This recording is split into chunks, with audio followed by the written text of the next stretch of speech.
एक तो फीमेल की उम्र बढ़ गई है और दूसरा उसका जो यूट्रस है वो भी अगर रिमूव कर दिया गया है, तो क्या उसके बाद जो उनकी रिलेशनशिप रहेगी वो अच्छी रहेगी मेल एंड फीमेल की? क्योंकि उसके बाद उनकी डिज़ायर बहुत कम हो जाती है फीमेल्स की, ऐसा ज़्यादातर लोग मानते हैं। और ये बात कुछ ना कुछ हद तक सही भी है, क्योंकि बहुत सारे इसके कारण हैं। जैसे कि अगर यूट्रस रिमूव करवाया जाता है किसी भी कारण की वजह से, जैसे किसी को कैंसर है तो बहुत बार रिमूव कर दिया जाता है, ट्रीटमेंट से पॉसिबल नहीं हो रहा तो रिमूव कर देते हैं, एंडोमेट्रियोसिस है तो रिमूव कर देते हैं, या फिर फाइब्रोइड्स की प्रॉब्लम है तो भी रिमूव बहुत बार कर दिया जाता है। और आप सभी को पता है कि जो फीमेल्स हैं तो उनकी जो ओवरीज हैं वहाँ पे जो हमारे हॉर्मोन्स हैं वो बनते हैं, स्पेशली अगर एस्ट्रोजन की बात करें जो कि डिज़ायर के लिए, उसकी ब्यूटी के लिए बहुत ज़्यादा इम्पॉर्टेंट है, वो भी फिर वहाँ से नहीं बनेगा। ठीक है, तो उसकी वजह से क्या हो जाता है कि बहुत बार इच्छा कम हो जाती है। तो क्या ये ऐसा ही रहेगा या फिर हर किसी के लिए थोड़ा बहुत अलग भी हो सकता है? और क्या इसका सोल्यूशन है, क्या किया जा सकता है, मतलब मैनेज कैसे करें? ठीक है, एक हेल्दी रिलेशनशिप को कैसे मैनेज किया जा सकता है, तो आज हम इसी के बारे में बात करेंगे। देखो, पहली बात तो मैं आपको ये बताती हूँ कि अगर कोई भी सर्जरी हुई है तो पेशेंस तो दोनों को ही रखना होता है, मेल फीमेल दोनों को ही, स्पेशली मेल को। क्योंकि देखो, फीमेल ने बहुत कुछ झेला है और अगर आप जैसे ही कोई वहाँ की सर्जरी हुई है उस हिस्से की और फिर आप करना शुरू कर देते हैं बहुत ही जल्दी, तो बहुत सारी प्रॉब्लम अगेन पैदा हो सकती हैं।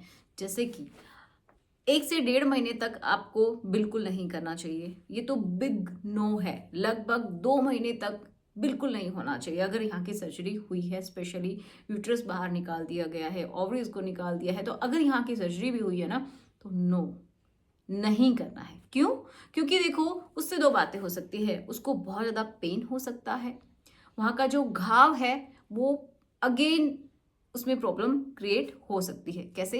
क्योंकि जब भी आप रिलेशन बनाते हैं तो एक तरीके से एक स्टेट आती है जो जो फुली सेटिस्फैक्शन वाली। तो उस समय में क्या होता है ना कि जो यूट्रस के आसपास की जो मसल्स हैं, ठीक है, वो भी क्या करती हैं, थोड़ा सा कॉन्ट्रैक्शन वहाँ पे होता है। ठीक है, जो ये समझिए जो ट्यूब है वसायन है वहाँ पे भी थोड़े कॉन्ट्रैक्शन होते हैं, यूट्रस की जो माउथ है वहाँ पे भी कॉन्ट्रैक्शन होते हैं, वहाँ का जो आसपास का एरिया है थोड़ा बहुत कॉन्ट्रैक्शन वहाँ पे फील होता है। तो अगर वहाँ पे घाव है, कोई भी घाव है, तो कॉन्ट्रैक्शन की वजह से वो प्रॉपर हील नहीं हो पाएगा और प्रॉब्लम बढ़ सकती है। तो ये बिल्कुल भी नहीं करना है। ठीक है, दूसरी चीज कि पेन हो सकता है, क्योंकि देखो वहाँ पे ड्राइनेस रह सकती है जिसकी वजह से पेन भी उसको हो सकता है।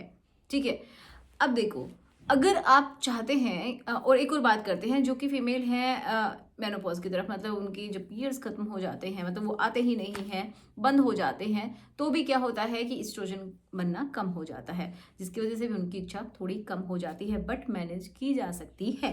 कैसे? कि वहाँ पे एक तो क्या होता है कि ड्राइनेस रहती है, ठीक है, दूसरा इच्छा नहीं होती है, तो उनका वो सोचती बहुत कम है फिर उसके बारे में। अगर कोई स्ट्रेस है बाहर से तो फिर वो और भी कम हो जाता है। तो ये मैनेज दोनों को ही करना है, मेल फीमेल दोनों को ही। तो क्या करना है, पहली बात तो यही कि वहाँ पे प्रॉपर लुब्रिकेशन नहीं होगा जैसे कि पहले होता था, क्योंकि जो मैंने बताया कि वहाँ की जो सेल्स हैं एक तरीके से वो भी प्रॉपर तरीके से काम नहीं करती हैं, वहाँ का सरफेस एरिया कम हो जाता है, तो बहुत सारी बातें हैं। तो आपको क्या करना है, उसका भी एक अल्टरनेटिव है कि आप कोई अच्छा सा ल्यूब इस्तेमाल कीजिए। ओके, उसका जब आप इस्तेमाल करते हैं तो ये प्रॉब्लम सोल्व हो जाती है। दूसरी कि अब इच्छा ही नहीं होती है, तो उसका क्या किया जाए कि उसके लिए आपको पहले उसको रेडी करना पड़ेगा, उस मोड में लेके आना पड़ेगा। ठीक है, तो ये बहुत इंपॉर्टेंट है। जब ऐसा होता है तो हल्का फुल्का लुब्रिकेशन भी होता है और वो आपके साथ बहुत अच्छे से इंगेज भी हो पाती है और नेक्स्ट टाइम के लिए भी उसको एक सिग्नल मिलता है कि यस हमें करना है, तो फिर वो भी इसके बारे में सोचेगी ज़रूर।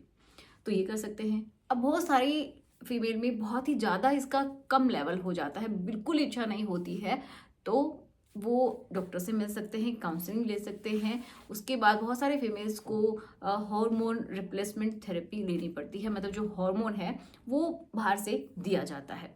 तो ऐसा भी करवाते हैं बहुत सारे। लेकिन ये एक अच्छे डॉक्टर की कंसल्टेशन पे ही होनी चाहिए, अच्छे डॉक्टर से ही होनी चाहिए। ऐसे ही किसी भी क्लिनिक से आप ये थेरेपी बिल्कुल ले लेना, क्योंकि इसके साइड इफ़ेक्ट्स भी हो सकते हैं।